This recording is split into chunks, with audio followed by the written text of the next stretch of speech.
welcome to the Money and Markets show on NTV Uganda. Thank you so much for being a part of our community. Now, in the financial markets arena, the shilling has weakened against the dollar. And this is quite problematic, Charles. Yeah, it's quite problematic indeed. Of course, so many reasons have been given for the stance of the shilling. First of all, we're seeing quite a lot of, turbulence within the global space, but then also the strengthening of the financial markets within the US space has contributed to this kind of scenario. Of course, the worst or the tougher bit of it is that Uganda is a net importer. We almost import everything. And with the shilling losing ground against the dollar, definitely it pushes the number of prices up. Now, the agriculture sector has received a boost, a much needed boost. That is one of financing through one of the major donors to this space, that is ABI. They've gotten a boost of over 60 billion Uganda shillings, Shamim. Wow, and that comes at a better time when we all know that agriculture is very central to our economy. But also we realize that one of the challenges has been financing, because many banks have been shying away from injecting money in the agriculture space because of the risks involved.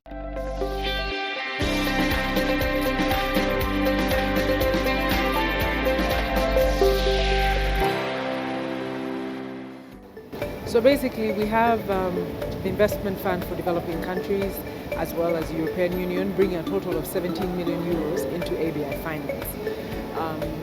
They're each bringing 8.7 million, but the European Union component has an element of technical assistance. So the bulk of it will go towards the commercial investments that we make in terms of lines of credit and agricultural credit guarantees.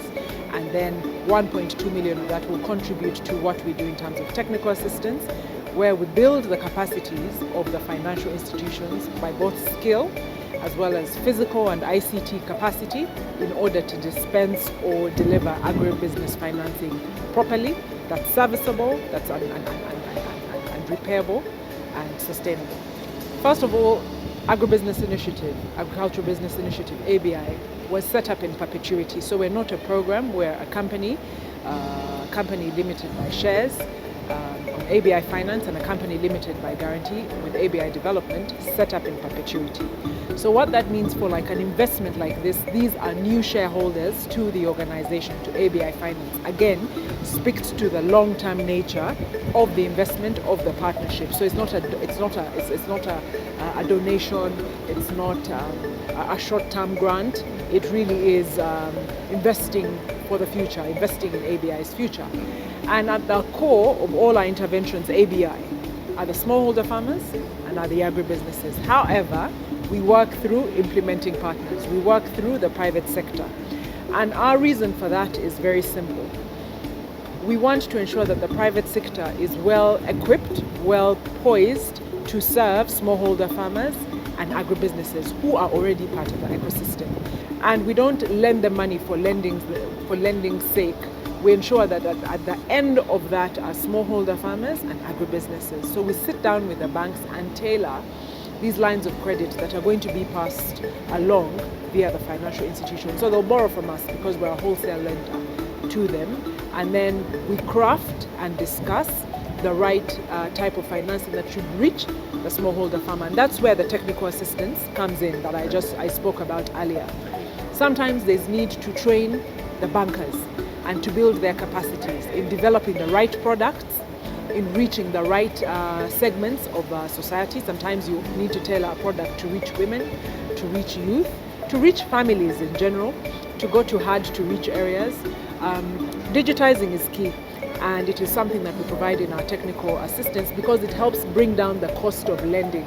An example that was used by one of our partners was they dispense 100,000 type shilling loans and spend about 20 to 30,000 of that going out to the fields to appraise and to monitor them. So digitization is an intervention we think that could help bring down the cost of borrowing and the cost of doing business for the financial institutions, and you have a win-win. If it's healthy business for the financial institution, they'll also be able to provide the financing onto the smallholder farmer and the agribusiness at a more affordable, a more competitive rate. So it's a win-win. The smallholder farmers and the agribusinesses are accessing the finance more competitively, I don't want to say cheap because that would be a wrong connotation, but it's more competitive, it's more adapted to the situation, and the financial institutions as well will be that much more efficient and therefore managing their costs. Their margins are decent and it's sustainable all round. At the core, as I mentioned, of all our interventions are smallholder farmers and agribusinesses. And it's not just that with this component of investment that there's a component of green, it's ABI's entire focus. Why? As I mentioned earlier in the main event, Uganda, like any other country, has not been spared the ravages of climate change.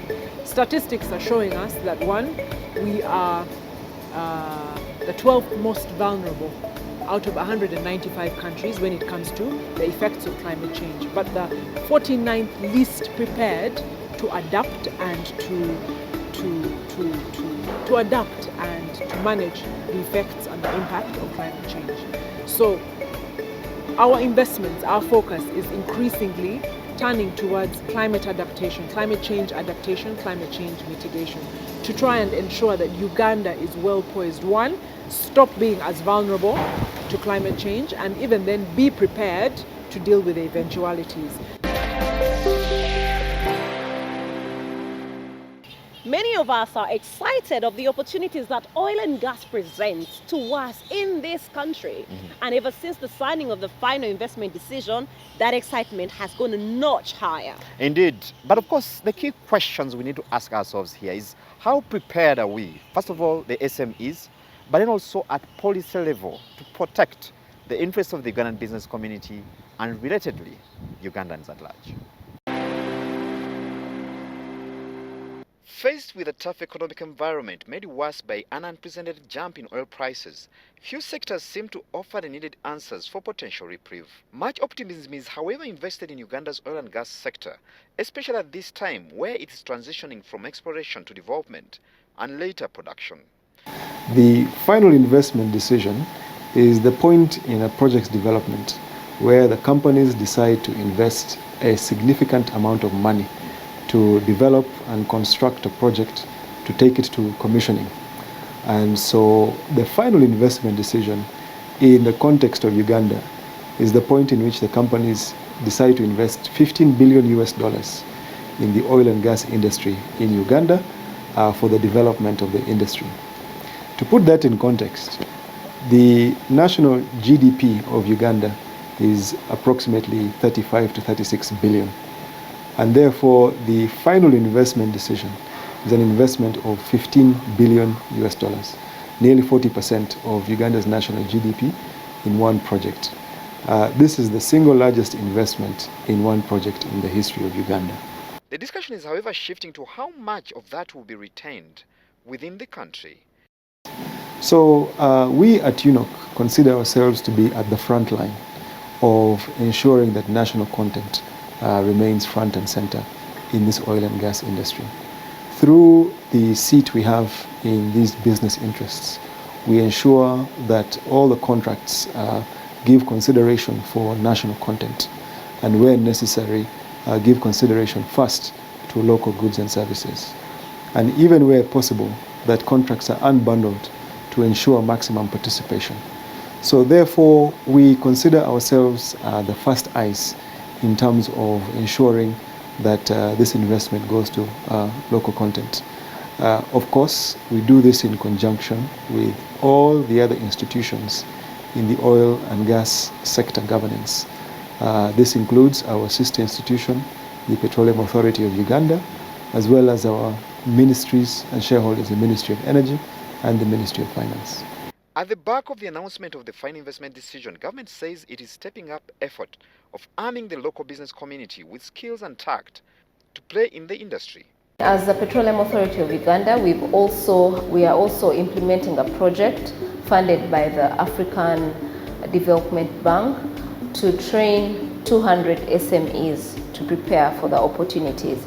And when we talk of opportunities, we are not only looking at the direct opportunities in contracting and providing goods and services, but we also have indirect opportunities and then also induced opportunities where the bulk of opportunities for our country are. So we are not only looking at direct benefits from the projects, but we know that there's going to be an influx of people into these areas that will need different services: hospitality, accommodation, tourism, and the like. So we want our SMEs to be ready to provide quality services. The participation of local players, according to government, is now grounded in law and policy. The government of Uganda has made provision for such companies. The first advice that we would give such companies is to please register with the National Supplier Database. This is a database through which all local goods and services can register and therefore express their interest in participating in the oil and gas sector. It allows for a situation where oil companies who are coming into Uganda can start to look and understand the availability of goods and services in Uganda. This supplier database is hosted by our sister institution, the Petroleum Authority of Uganda, and is alongside another database called the National Oil and Gas Talent Register, also hosted by the Petroleum Authority of Uganda. Through these databases, it is important for Ugandans to make themselves available and to register their interest in participating in the oil and gas sector. This is the advice that we would give. With the country's key economic fundamentals now considerably challenged, notably through raising inflation and borrowing rates, coupled with a depreciating shilling and low effective demand, experts have placed their bet on the oil and gas sector as the potential silver bullet to turn around Uganda's fortunes.